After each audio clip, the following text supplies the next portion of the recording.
Welcome to Taste of Truth Tuesdays, where we'll be serving up bite-sized conversations on all things fitness, nutrition, mindset, and spirituality. So grab your headphones and get ready to taste the truth with us every Tuesday. Subscribe now on your favorite podcast platform because every bite counts.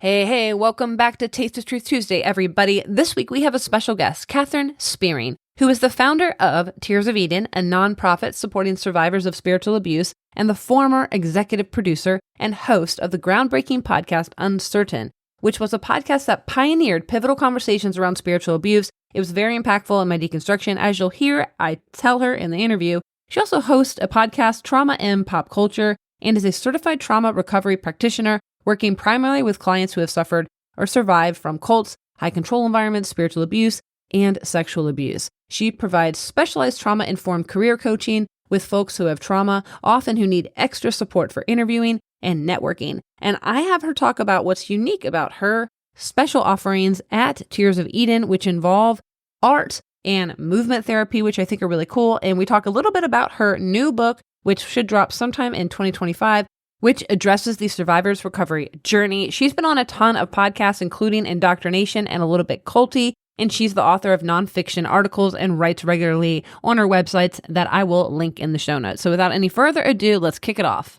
We are here with Katherine Spearing, which I'm like a little bit shocked, because I've listened to her voice for hours and hours in my deconstruction journey. So to see your face, and it's like, I don't know if you've watched Love is Blind, but it's like when they come out of the pods, they're like your face and your voice, that's like your face having a pod experience. That's so funny. But can you do me a favor and just please introduce yourself and where to best contact you and just who you are? Absolutely. My name is Katherine Spearing, and I am, as of today, the former executive producer and host of a podcast called Uncertain, which is the affiliate podcast of a nonprofit I run called Tears of Eden, which is for survivors of spiritual abuse from the evangelical community, mostly people who have experienced abuse in the church. I'm also a trauma recovery practitioner. I work with clients one-on-one through the Center of Trauma Resolution and Recovery. I have one book out that came out about 3 years ago, which is romantic comedy. And then my second book is coming out about spiritual abuse in 2025, exact date TBD. That's me in a nutshell. Oh, and a place for people to find me. My most active social media presence is on Instagram at Katherine Spearing. And then the best way to contact me is probably through the form on my website, katherinespearing.com. Great. Well, thank you so much. And, the fact that you wrote a book with comedy, you do have, you love improv. And I actually did improv growing up as well. I'm a research. I am very impressed with how much research you did. I do stalk my peeps and listen to as many podcasts as possible. I'm a puppeteer as well. I literally have a flip book right here. I try to show you. There we go. I don't know if you can see, but that's my dragon puppet, Wendell. So fun. So I might have a lot of stuff prepared, but man, kids keep me on my toes. I have to be so very much improv vibes when I'm puppeteering because they ask these questions. So maybe one day we would collaborate on some art like that because I love very cool spirits. People have the spirit and the courage to get on stage and to drop into characters like that. You're my kind of weird. Yes, exactly. It is very weird. Like we're like clowns. I'm a clown. So improv and performance art for sure. Yeah, definitely. So, I mentioned I've listened to a lot of the Uncertain podcast episodes. It was incredibly powerful for me. You mentioned you were, the episode you did on anger with Dr. Laurie Anderson, her book was really helpful for me. And then she also talked about this, talking about fundamentalism and that second wave fundamentalism. Those two themes that y'all brought to surface are very impactful for someone like me who's a cult hopper. Similar to Nikki G, who's in your Tears of Eden, I realized, wow, I've been in multiple high control environments due to kind of how I grew up. So that sort of clarity was so impactful for my journey and kind of what Taste of Truth Season 2 is all about. So, kudos to both of you who kind of planted the seed for me to go, down many rabbit holes and connect so many dots. It's been really helpful for my healing. And so with this Tears of Eden nonprofit, you guys focus on support and healing through creative arts, which is why I wanted to bring it up a little bit. And playfulness is there's so much cool research about playfulness and how that can be helpful for our recovery. I am a professional hula hooper, and in the evangelical community, they said that it was demonic and that I was channeling this Kundalini spirit. And I stopped hula hooping, and I felt so guilty of what I had done in the past. I mean, I was like, well, I have popped my fibula out of place hula hooping. So it's demonic spirit, and so can you share a little bit more with the listeners? What's different about these therapeutic approaches compared to others that are, I'm also have a traditional therapist, so we're not haters on that, but what's a little bit different about this compared to traditional methods, or do they offer unique benefits? Yeah. Well, and I think specifically for folks who've come out of high control religion and that recovery process, the two things that I feel like high control religion in general, and then specifically evangelicalism, villainized often and controlled often was body, art, and sex. And they're very connected in that they tap into our bodies, they tap into our intuition. In order to really enjoy it, I think, no, I'm not prescribing, but I think in order to really enjoy art, enjoy sex, enjoy our bodies, we have to be really in tune with our bodies, with our intuition.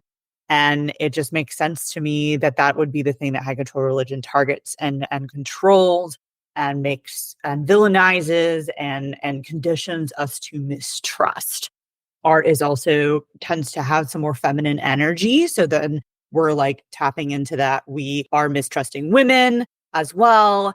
And even though a lot of male identifying people are also artists, the feminine energy usually is what is coming out of art. That intuitive side, that nurturing side, that ability to tap into humanity and understand humanity.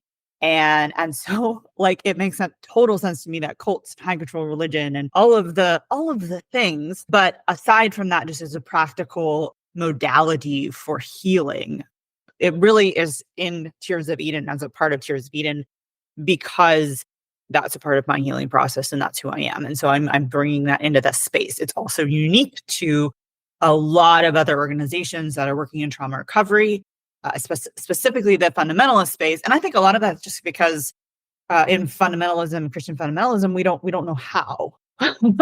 We don't know how to tap into art. We're still conditioned to sort of mistrust it and not really know what it is. And I'm grateful that art has played a role in my life from a very, very young age, sort of self-taught in terms of just being really into theater, really into reading, and really into writing at a very, very young age. Just sheer accident. My parents birthed an artist, and that has been a really big part of my escape process, my recovery process. So of course we bring it into the Tears of Eden space as much as possible. Last year, we had our first in-person retreat, and it was a very embodied arts-based retreat. We had improv workshop, we had a writing workshop, we had a dance workshop, we had a storytelling event, and so those are just different than most of the time you go to a retreat or a conference and you sit in a group and you talk or you listen, and that's very cerebral. Nothing wrong with it, but it's very cerebral. And so just as a way of let's bring the rest of our body into this process, which is something that fundamentalism kind of discourages, is don't bring your body into this. And so bringing our bodies into the healing process is just one way of being subversive to the teaching that we previously received in high control religion. Thank you so much for touching on all of those aspects. I'm sure the listeners can resonate. That might have given them a couple aha moments and their own experiences. For me, it definitely did. I have a unique journey in the deconstruction space, growing up 37 years, non-religious, then getting converted during the conspiracy theories of the pandemic. Yes. Pipeline gal here. Not even the pandemic, huh? Yeah, dude. Crystals to complementarianism.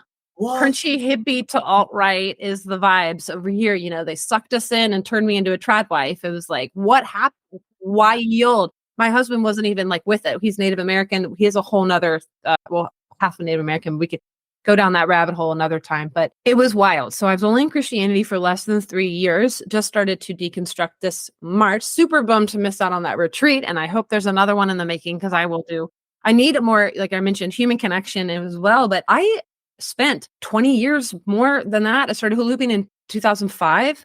And so hula hooping retreats I used to go to, and there's something about like, I don't know, chakras and all that chi and all that stuff, but something around that pelvic area and with women. And there is some research about fear and the psoas and holding. I went to sports massage school. So like our psoas and our hips can be really tight with fear. And we need that to be true. So I just think yes to movement, yes to getting in our bodies. There's, we know that purity culture can show up as the same as a sexual assault. So of course, that's going to be so much more about this body. Like a lot of us need to go for pap smears. All of a sudden I had a meltdown on the table and I'm like, oh my gosh, we need to talk about It's very traumatizing. yeah. I mean, I also have past experience as a sex worker, so that's a whole nother thing. But as purity culture survivors, we can have those experiences getting pap smears. And this needs to be an okay thing to like, wait, really? That's normal? Unfortunately, yes. And now we can move forward with compassion and getting more practical tips like you provide, or that, Dr. Laura Anderson can provide, or now courses. So, recently I noticed a comment on your latest episode that I'll just tag in the show notes because I've referenced it many times already, where you mentioned one of the main reasons that you're shifting from working on the podcast is related to your personal health. And I was already thinking about that when I developed these questions as an activist myself. How easy it is to get burned out or to put others in, as women, we're conditioned to put other needs in front of ourselves. So given that working closely to the stories of spiritual abuse is so emotionally taxing, how have you managed or unmanaged to personally like navigate this weight with the work, try to avoid burnout? Yeah. Well, I don't know that I avoided burnout completely because I hit burnout a few different times throughout the season with Tears of Eden and with the podcast. So avoiding it, I don't know how to avoid it other than I feel like I'm learning different resources and different skills. And, you can typically kind of see it happening, like have some, signs that it's on its way. But then there are the factors that I'm not always able to control, which is when I get activated. And that happened, just this year in like February, got activated, and it kind of propelled me into like a couple months of just like high functioning depression. And so like I can't control that part of it. And I think that's fine. And I'm not going to say like, don't have a podcast, don't run a nonprofit, don't help the people that you want to help because it might activate you.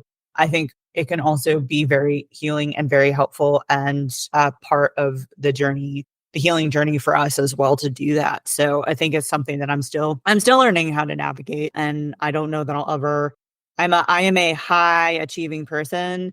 And I like achievement. I enjoy achievement. I enjoy creating things. I'm multi-passionate. I have a lot of different projects and hobbies. And then but something that I think I realized on the other side of high control religion, when I was in like complementarian spaces where women were not allowed to do certain jobs, and I was wired, just intrinsically wired with gifts that are typically more appreciated in men.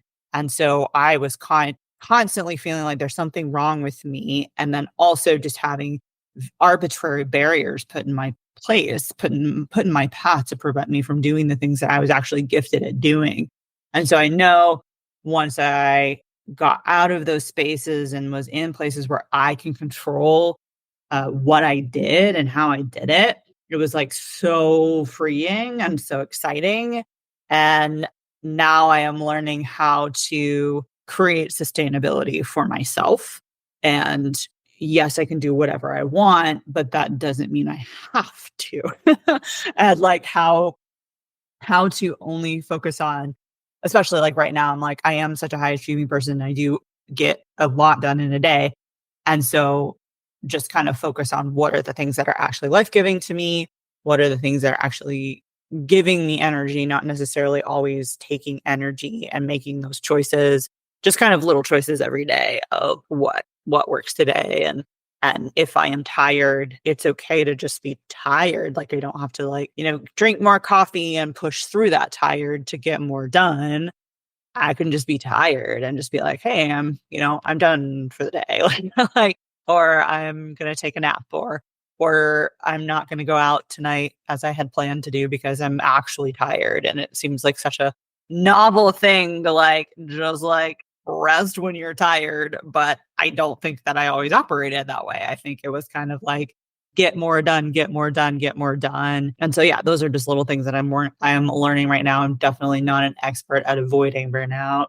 I don't think anyone is that's coming out of a high control environment. And we know that perfectionism is a huge sign of like religious trauma, or, coming out of these things, you're going to want to, or if you're coming from like a narcissistic, abusive childhood that was maybe your love was based on achievements, then that can be another drive. But that doesn't mean that having goals is bad. I mean, we need purpose and direction. And so, yeah, it's always about finding that balance. And so you mentioned on the episode today, just like really letting your, like really honoring your body. And like, that's what you were saying. Like, if I'm tired, that's okay.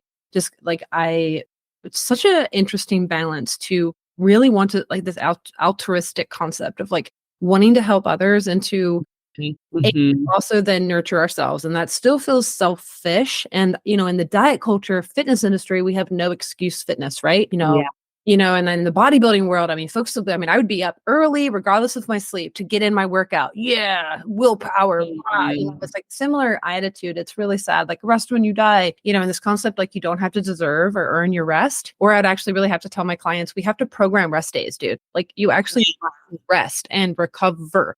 Like, oh, I'll eat less carbs. And I'm like, no.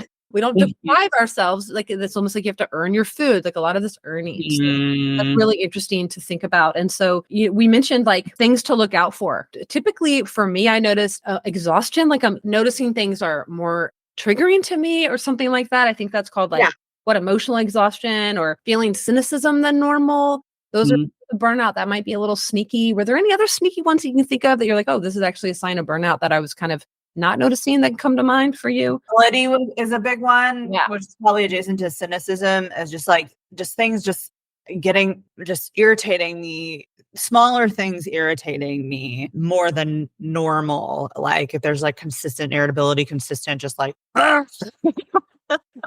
like that's usually a sign of getting into that burnout. Having difficulty sleeping. Those are some things that I normally enjoy not being enjoyable. That is typically a sign as well.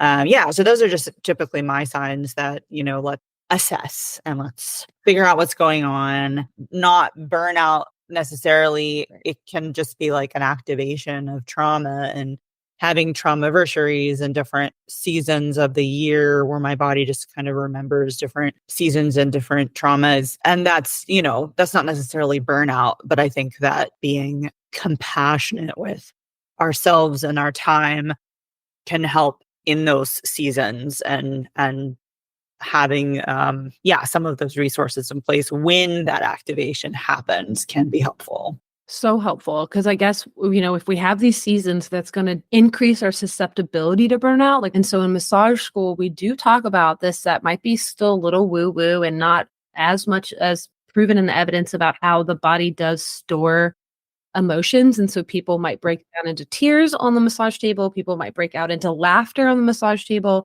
This is all normal stuff that we are taught, and we're still trying to figure that out. So I try to always encourage folks on this podcast to like embrace skepticism, use critical thinking, but evidence is good. Like there's a lot of pseudoscience out there, but sometimes we don't always understand these elements of like trauma anniversaries. And to me, especially in these high control and religious environments, that can easily get discredited, and you can like gaslight yourself or bypass that. And so I'm really glad we took the time to really address it. This is not this is a real thing, even if we can't tangibly prove it with peer-reviewed clinical studies yet or whatever's.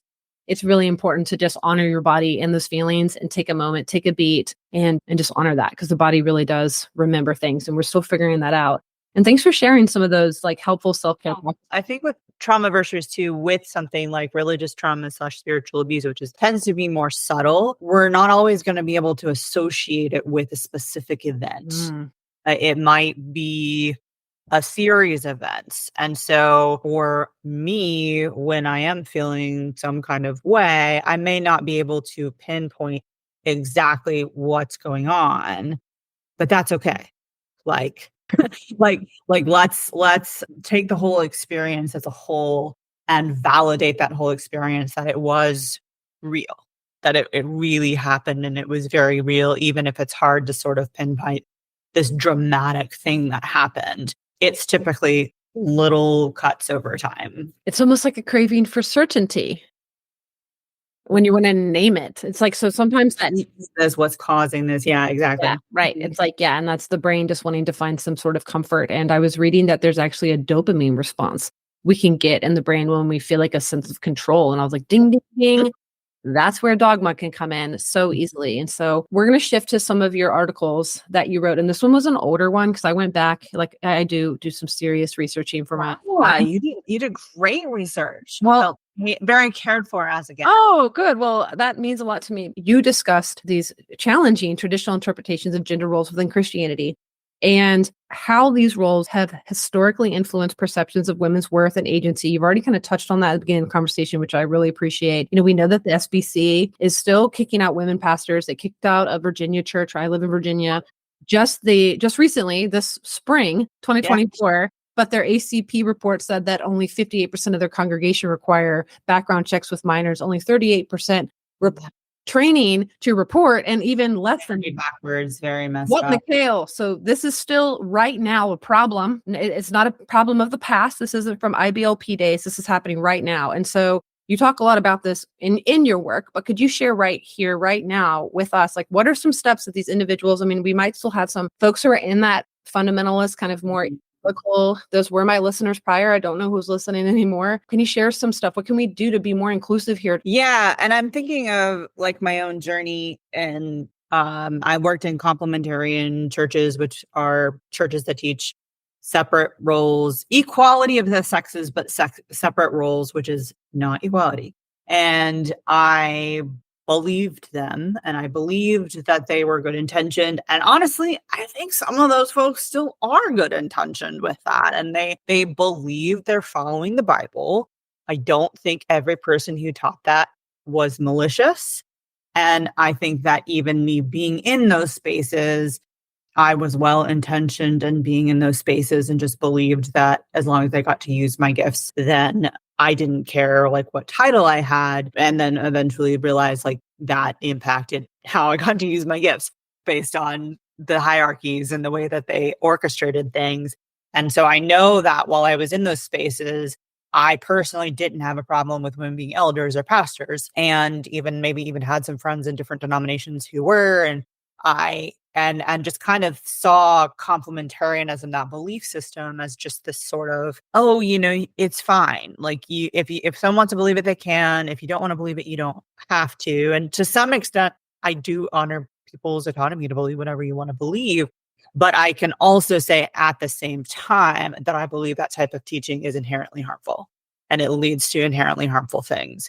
And the people that I know who operate in these churches and still go to these churches actually have an egalitarian way of living their lives. And so they say they believe it, but they don't actually output that they actually believe it. And so the actual belief itself and what it leads to and what it contributes to, I feel very confident in saying that it is objectively harmful, and would just encourage folks to just kind of do your own research on that and ask the question. And I think that that was kind of where I started with it, was like, okay, so you're saying it's biblical, but people are getting hurt. We need to ask questions. If you are saying this is what God wants, but then people are getting hurt, just make a little bit of a logic leap here. It's not passing the fruit test, right? Yeah, I don't think God wants people to get hurt.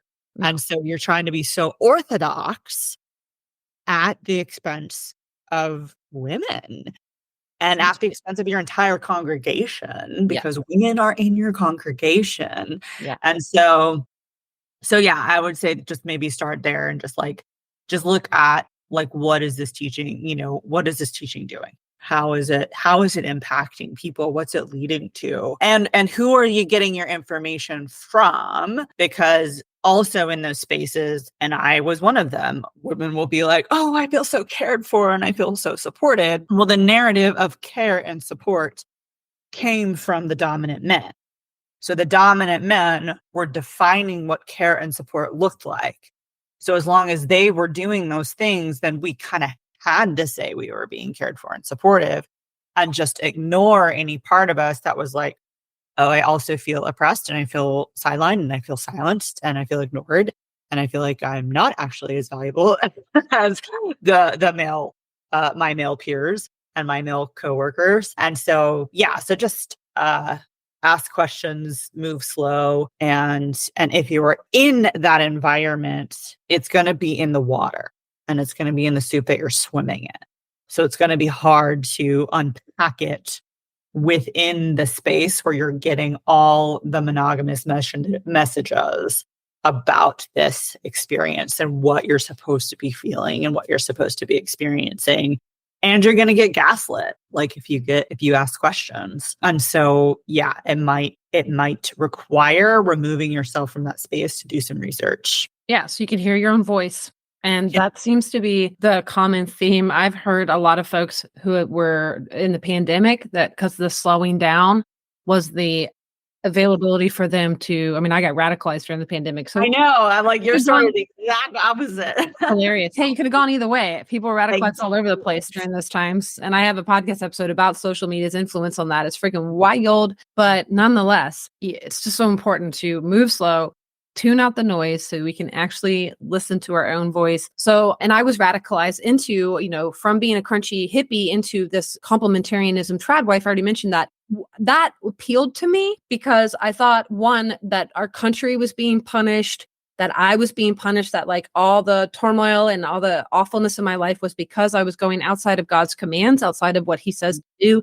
And all of the USA is getting punished because we are outside of his commands. We are living in sin. And that if we just get more in order with the Bible, then we will be blessed. And it's prosperity gospel, which is wild, considering most conservatives want to throw stones at Pentecostals for having believe it and receive it. You know what I mean? So that was actually a big deconstruction moment for me, the hypocrisy of like noticing that they wanted to call out Seven Mountain Mandate all day long and the NAR, but they didn't want to call out Christian nationalism. And that really shook me too, is like you mentioned, a lot of folks are pragmatically egalitarian, even in these complementarian churches. That is so true. The data, we learned that from Sheila and Bear Marriage podcast. They've done some really good work and research. But I also was in high control groups with like oneness Pentecostalism, or then I was in a high Calvinist church that was extremely cult-like environment where it was not pragmatically egalitarian happening. I actually, now that I've deconstructed, legit want to go check on some of those wives. Like I'm not kidding. I'm like literally worried for peeps at that church. Absolutely. I know how that feels. I actually have to take a breath because I feel sick to my stomach. I want to cry because it's just like my environment there and it's just rough. So, do we have anything to add to that? Because I'm sure people who are listening might be thinking some of those things too, maybe. Yeah. Yeah. And I think that's it's a complex discussion, but the first thing coming to mind for me is like, we get to decide what we want to believe and who we want to listen to and how we want to feel. And if I have determined that something is objectively harmful and abusive, I'm not being dogmatic by saying, I don't want that in my life. I don't have to continue to listen to these arguments. I heard them for 30 whatever years. I heard all your arguments. Now I am detoxing from that. I feel the same way. Like, I feel like the theology is inherently harmful. I've completely left religion. I'm setting boundaries. It's very difficult for us coming out of these high control environments, learning how to like understand what we need and then advocating for ourselves as women. Exactly. It's so difficult. And so thanks for just kind of going off tangent with me to kind of some of those pushbacks that, people are allowed to have their pushbacks, put it out there that we're trying to hold space for you. But someone like me who's in the middle of deconstruction, I might be more, just like my what is it? I feel I'm too short. Like my rope is too short or something. Like I can't hold space for harmful beliefs. I don't wanna. And you mentioned like people call you mean, or they've said like, or you're and I had that a lot when I first started coming out the gates with my so mad. I mean, I tore my Bible up into thousands of pieces. I was actually bruised, and like I was like tore my 1,600 page Wayne Grudem systematic theology book. That only took me a while. My husband was like, "Can we film this?" I'm like, "No." I was like saying these vulgar things about Apostle Paul. Let me film this. We're going to need it later. I need it later. And I was like, no, I cannot. But it was just like really intense. And so like just allow for permission to go through all those. Our bodies are just Yeah. so. And it's holding space. Like, we talk about holding space for other people. We are included in that. And we can hold space for ourselves. And if we are saying, I actually don't have the resources to hold space for this type of person, I think that that's okay. Yeah. I don't think that It's that's just hard. It's yeah. just hard. And I don't think that that's the same as like we're othering people. Right. Or we're saying you have nothing to offer. I'm always just be like, am I being dogmatic? Am I, but then my therapist also said the same thing. If you feel this is harmful, then it is not dogmatic to push it away. The last thing I want to add to that is in eating disorder therapy, when I eat some food that makes me feel gross, like I have some sensitivities to gluten or some health issues, I call that yum gross. Like that tasted yummy, but now I feel gross. And my eating disorder therapist said, that's not disordered to avoid food that makes you feel gross. Like it's still not dogmatic. So it's very interesting to try to navigate those orthorexia feelings. Like, oh, this is a toxic food for me, with also knowing that it actually doesn't make me feel good. So by me not eating this food, I'm honoring my body. That's still a very difficult and kind of concept for those of us coming out of these high control groups. So just really grateful for us kind of going on these deeper tangents, but I don't want to nuance over time. Yeah. The nuance and gray space is where I really like to swim. And I have a really great therapist. I think she's really helping me with that. And then I'm learning how to listen to voices. Like I was like, when I first started deconstructing, I was listening to trans people. I listened to Richard Rohr. He's a heretic. And I was like, oh, I love it. I had to unblock new evangelicals because I had blocked them because they're obviously heretics. It was crazy new water. It was definitely like uncertain, as you say. And it felt really good. And other days it doesn't feel good. But I don't want to go too much over your time. And so let's talk about, in another article that I'll link, you discussed how spiritual abuse can pervert community and the concept of group mind. And I've been doing a lot of research about amygdala hijacking and emotional intelligence and some of this deeper concepts with a recent guest. So could you explain a little bit for our listeners about this concept you wrote about, how spiritual abuse impacts community dynamics, and what steps or practices that individuals or organizations might be able to implement to foster a healthier environment or healthier interactions and protect against abuses? Sure. Well, again, just speaking from my experience, and I think the group mind, that article, if I'm remembering correct, as specifically out of like taking improv classes where it's a very collaborative performance art, or at least the way that I learned it in the flavor of the St. Louis improv scene is like collaborative performance art, and just how activating it was for me to be just in a group and to just participate in a group. And some of the teachings just were like kind of activating to me, but they were activating to me because these ideas of like submitting to the group, like ideas were very perverted within Christianity. And the way that it was taught in Christianity was like, your opinion and feeling doesn't matter, submit to the group, which usually meant submit to specific teachings, which usually meant submit to a couple people who are teaching these specific things. And everyone needs to submit to that, which really wasn't submitting to a group. Because if you're really submitting to a group, you are also a part of that group. And so I think improv so far, and I'm just saying so far because it is a community of people, and tomorrow I may be like, hey, red flags, I'm not going to participate anymore. I don't know. So I'm just kind of holding space for that as well. But I think one of the ways that improv has been helpful for me is not just stepping into a space where I'm having to like reframe what being a part of a group is and collaborating with people looks like, but also bringing myself into that space too. And a few months ago, I was on a particular improv team and talking to our coach about how I have a lot of energy, and I have a lot of energy when I'm on stage, and I love it. It's really, really fun. And I was just talking to my coach about how I feel like I'm always reining myself in because I'm always the one initiating. I'm always the one starting scenes. And I'm just like feeling, I don't want to railroad people. I don't want to run over people. And she said something that was really healing.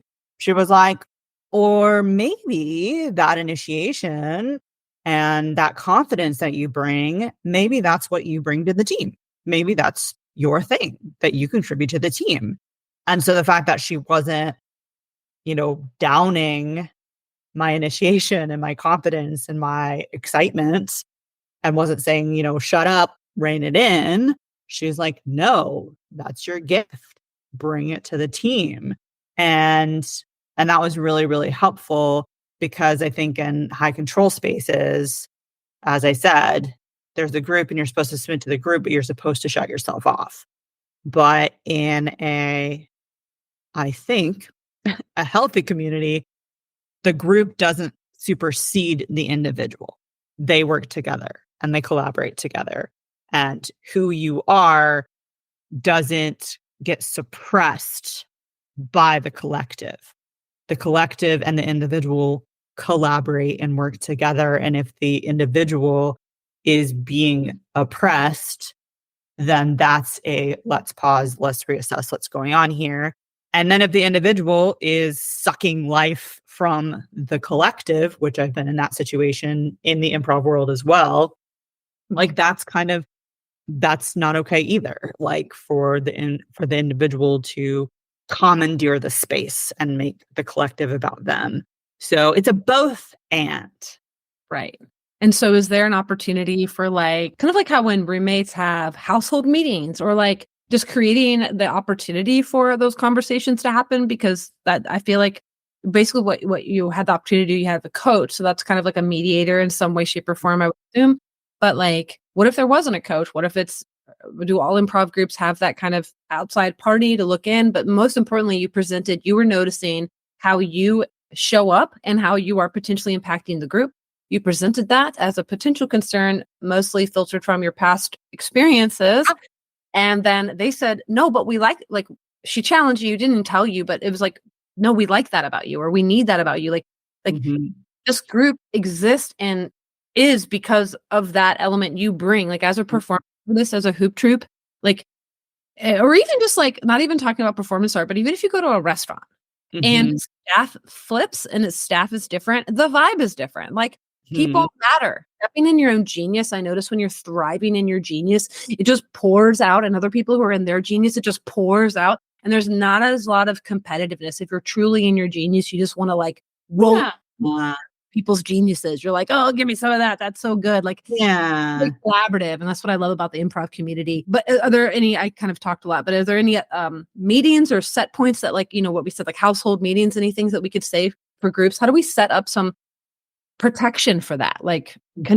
Ask those hard questions, maybe anonymous Google forms that we can out. I mean, you know what I mean? Some people okay, here's the thing. Being assertive, that's very difficult for a lot of folks. So what if they don't know how to speak up, So I didn't know if we have any tips for them, but yeah, no, I don't know that I have any specific things. I think it's definitely something that I'm still sifting through, observing, yeah, kind of right. As I am on the other side of fundamentalism where groups were not done well and they were not healthy and they were enmeshed. And so I'm very much in the how does it feel? What does it look like? And for some folks, it might just be easier to just have some individual friends as opposed to being a part of a group and a collective.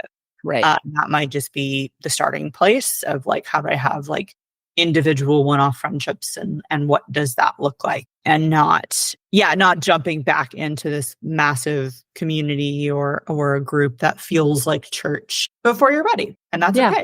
Yeah. And that's a massive argument for for people, especially for folks who still identify as Christian and stop going to church.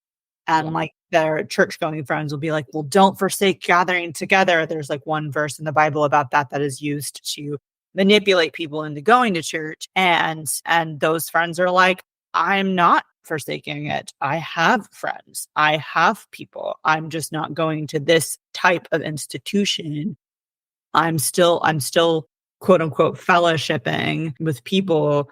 And so it can look all kinds of ways. And I And I think that the beauty on the other side is exploration and figuring it out. Right. And not having definitive answers. Yeah. So the last question, so you have a new book that's a forthcoming book on spiritual abuse, and I'm really looking forward to that. And so you wrote some content that I was just eaten up because you were talking about why is the church so obsessed with sex? So we don't have a lot of time left, but in this article, you explored the church's preoccupation with sexuality. You kind of talked about it at the very beginning of the conversation as well. Can you share a little bit of your insights here?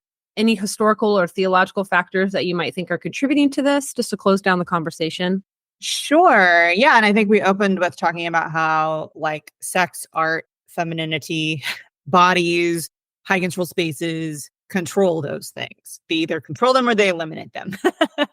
And so that is my perspective of not looking at sex as like sex or like the behavior, but looking at it through the lens of power and how this is used to control people in this teaching and how it works. Like it works to help control people.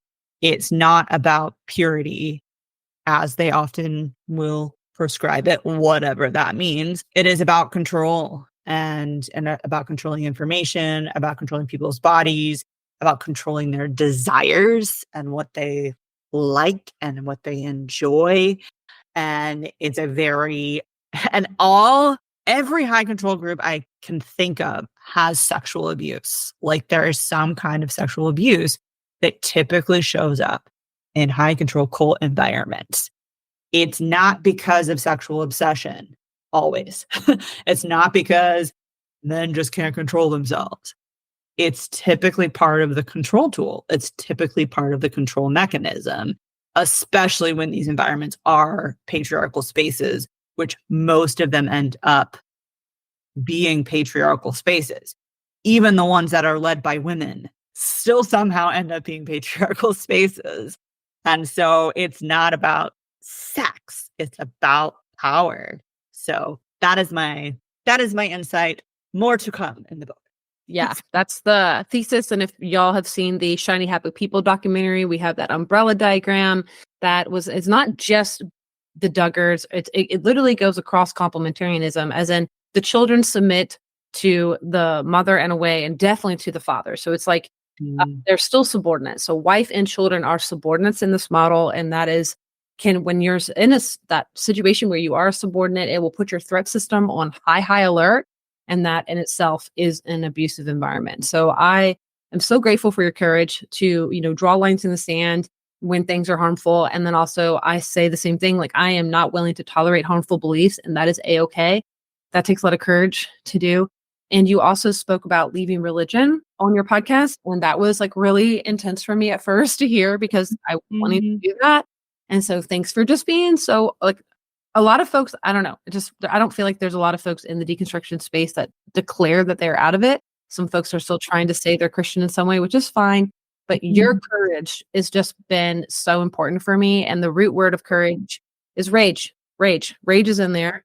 And I think that us being very constructive with any of the hurt and anger that we have worked through is, you in particular running a nonprofit and doing this, but any way, shape or form, whether it's a big ripple or little ripple, this is how we can use our anger constructively, is with courage. Sure. And you have a lot of that. You're a baddie. And thank you for your time. Thanks so much. Thanks for listening. The lovely hosting experience. Oh, well, rad. That's all I have for you today, folks. Thanks again for listening. And if you've yet to leave a 5-star review, whether it's on Apple or Spotify or wherever you're listening from, I would really, really appreciate that. That helps get this podcast, which is small, to other listeners. And send me a DM. Find me on Pinterest. I love to hear from you as we are closing down season 2. Can you believe it? It's been a freaking blast. I hope you've been enjoying the journey with me. So next week, we have the interview with Nicole that I promised you from earlier this season, and I am so looking forward to it. We'll be talking specifically about brain fog, thyroid, and the gut health connection. And then we'll have the season finale, which will be our Halloween episodes. We'll be talking about witch hunts and so much more, and I'm really looking forward to it. So until then, maintain your curiosity, embrace skepticism, and keep tuning in. Have a great week.